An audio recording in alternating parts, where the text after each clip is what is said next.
Hi guys, welcome back to our channel. మేము Bandung వెళ్ళామండి. బాండుంగ్లో south side కవాపుతికి వెళ్ళాము. చివిడి ఏరియాలో ఉంటుంది. అక్కడ నుంచి ఒక 50 కిలోమీటర్స్ అండి బాండుంగ్ నుంచి. సో బాండుంగ్ అనేది హిల్ ఏరియాలో ఉంటుంది. చాలా కూల్ ప్లేస్, అలాగే నేచర్ చాలా బాగుంటుంది. చాలా చల్లగా, అసలు మైండ్కి అయితే ఎంత ప్రశాంతంగా ఉంటుందంటే అంత ప్రశాంతంగా ఉంటుంది. ఇక్కడ నాకు నచ్చింది ఏంటంటే ప్రతి ఇంటి ముందు చిన్న ప్లేస్ ఉన్నా పెద్ద ప్లేస్ ఉన్నా ఏదో ఒక చెట్లు అయితే పెంచుతున్నారు. లైక్ చిన్న ప్లేస్ ఉంటే బ్యాగ్స్ పెట్టుకొని అందులో క్యాబేజీ కానీ స్ట్రాబెర్రీస్ కానీ అట్లా ఏదైతే అది అట్లా పెంచుతూ ఉన్నారు. అండ్ మేము వెళ్ళాల్సిన ప్లేస్ ఏంటంటే కవాపుతి అనేది వాల్కనో అండి. సో అక్కడికి వెళ్తున్నాం. అక్కడ ఒక సల్ఫర్ లేక్ ఉంటుంది, దాన్ని చూడటానికి వెళ్తున్నాము. సో మేము వెళ్ళే ప్లేస్ అయితే వచ్చేసింది. ఎంట్రన్స్ టికెట్ వచ్చేసి 180 ఐడిఆర్ పర్ ఈచ్ అండి. సో అక్కడ నుంచి ఇంకొంచెం ఒక 2 కిలోమీటర్స్ అనుకుంటాను అట్లా లోపలికి వెళ్ళాలి. అది కూడా హిల్ ఏరియా. సో పైకి వెళ్ళే కొద్దికి చాలా చలి అయితే వేసింది బాగా మాకు. కానీ చాలా బాగుంది, అదొక ఎక్స్పీరియన్స్. సో మేము అక్కడికి వెళ్ళిన తర్వాత మేము అక్కడికి అరౌండ్ 9 కల్లా రీచ్ అయిపోయాము. మార్నింగ్ 5-6 కల్లా స్టార్ట్ అయ్యాము. మేము వెళ్ళే ప్లేస్ నుంచి ఇక్కడికి ఒక 3 అవర్స్ అయితే పట్టింది. మేము 9కి రీచ్ అయ్యాము. అప్పటికి చాలామంది రిటర్న్ కూడా అవుతున్నారు. సో అక్కడ సల్ఫర్ లేక్ కాబట్టి కొంచెం స్మెల్ అయితే వస్తుంది అన్నారు. బట్ అంత ఘాటు స్మెల్ అయితే ఏమీ లేదు. కానీ వ్యూ మాత్రం ఎంత బాగుందంటే అంత బాగుంది. అలాగే ఫొటోస్ కూడా చాలా మంచి స్పాట్. అసలు అది ఇక్కడ ఒక ప్రత్యేకత ఉంది. అదేంటంటే ఈ సల్ఫర్ లేక్ అనేది క్లైమేట్ని బట్టి కొన్ని డేస్ వైట్గా, కొన్ని డేస్ గ్రీన్గా, కొన్ని డేస్ బ్లూగా మారుతూ ఉంటుంది. ఎందుకు కారణం అంటే అన్న సల్ఫర్ గ్యాస్ వల్ల ఇట్లా లేక్ వాటర్ కలర్ అనేది చేంజ్ అవుతూ ఉంటుంది. ఇక్కడ పిహెచ్ వాల్యూ కూడా 0.5 నుంచి 1.3 వరకు ఉంటుంది. ఇది చాలా ఎసిడిక్ అండి.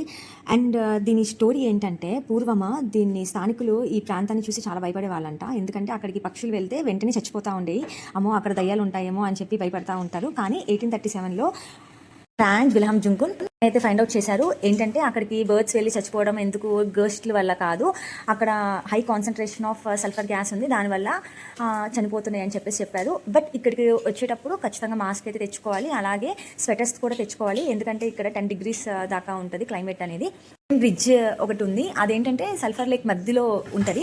బట్ ఆ వుడెన్ బ్రిడ్జ్ మీద నడుస్తుంటే ఆ బ్రిడ్జ్ పైకి కిందకి లేస్తూ ఉంటుంది. అదొక ఎక్స్పీరియన్స్. బట్ చాలా ఫస్ట్లో భయం వేసేది, కానీ చాలా బాగుంది. మా బుడ్డోడు కూడా బాగా ఎంజాయ్ చేశాడు దాన్ని. అక్కడికి వెళ్ళినప్పుడు మాత్రం కొంచెం మాకు సల్ఫర్ ఘాట్ అయితే బాగా తెలిసింది. సో ఎక్కువసేపు కూడా మనం ఉండలేమండి. ఒక 1 hour నుంచి ఎక్కువ కూడా మనం ఉండలేము. ఇక్కడ డెడ్ ట్రీస్ కూడా ఉంటాయి చాలా. సో అక్కడి నుంచి కూడా ఫొటోస్ బాగా దిగారు, అందరు బాగుంది. సో మేము కూడా ఒక 1 hour చూసాము మొత్తమా.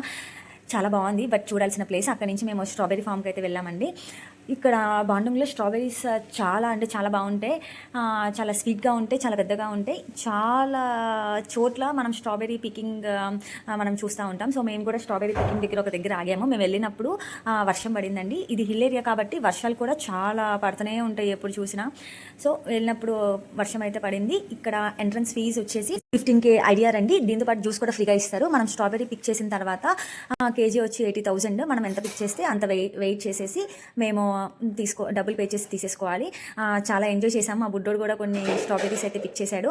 చాలా బాగున్నాయి, చాలా స్వీట్గా ఉన్నాయి కాయలు అయితే. సో అక్కడ నుంచి మేము మళ్ళీ వేరే ప్లేస్కి అయితే వెళ్ళామండి. సితు పతంగనండి, అక్కడికి వెళ్ళాము లంచ్ చేయడానికి.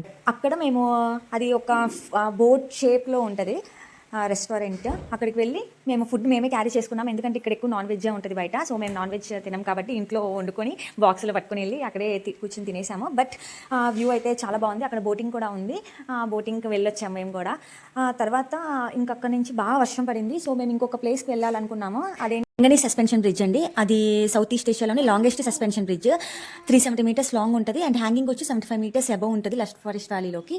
బ్రిడ్జ్ పై నుంచి మనకి volcano view and tea plantations అన్ని కనిపిస్తూ ఉంటుందండి. అక్కడ నుంచి షార్ట్ కట్ మనం వెళ్ళాలనుకున్న హాట్ స్ప్రింగ్స్ దగ్గరికి.